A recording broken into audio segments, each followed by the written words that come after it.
تەوی دەرفەتە ئازادiyê a ku peyda bûye ji ragihandina Kurdî rejberiya 4 salan ve lê hîn carnan pirsgirêkên bingehî têne berçav duwarê praktîkê de û helbet nebûna ferhengek ragihandinî ji bo hemû alavên ragihandina Kurdî bikarbînin dihêle ku her aliyek ferhengek taybet bikarbîne.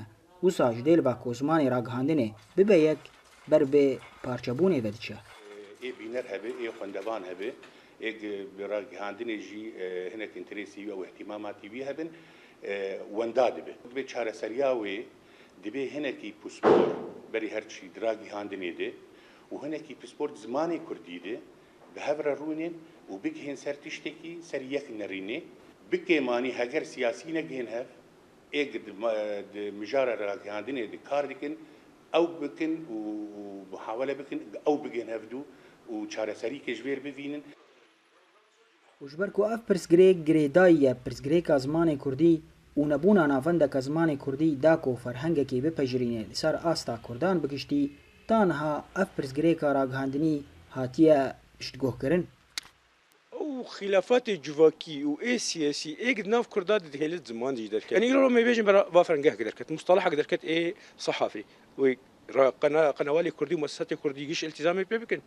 از شخصی اشتر بيجي از دوی باوری منه و حرک دیسا وگر زمانی خو. انو زمان افرازات زمان چه بون افرازات سیاسی.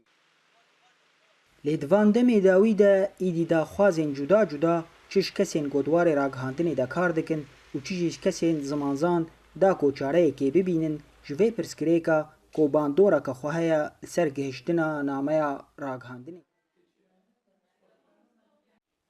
گوتنن راگهاندنی بالکش ام دبیهیزن قال لك وطنين ام دبيهيزن الراديو يا التلفزيون كردي دبي يعني از خبر كيس قبولناك او وطن راس جي خدي غير كوميتك بي اباكرن ولو كردي دناو كردي روزا ابا تنيده بي اباكرن جشار بين خورتين زمانزان لهبرونين بيوين وطنين راغاندني لسربت فقن وطن الراس ودرست دينن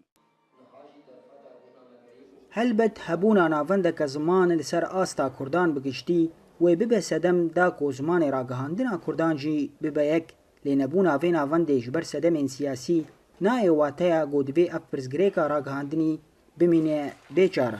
جانو شاکر اورینت نیوز قامشلو.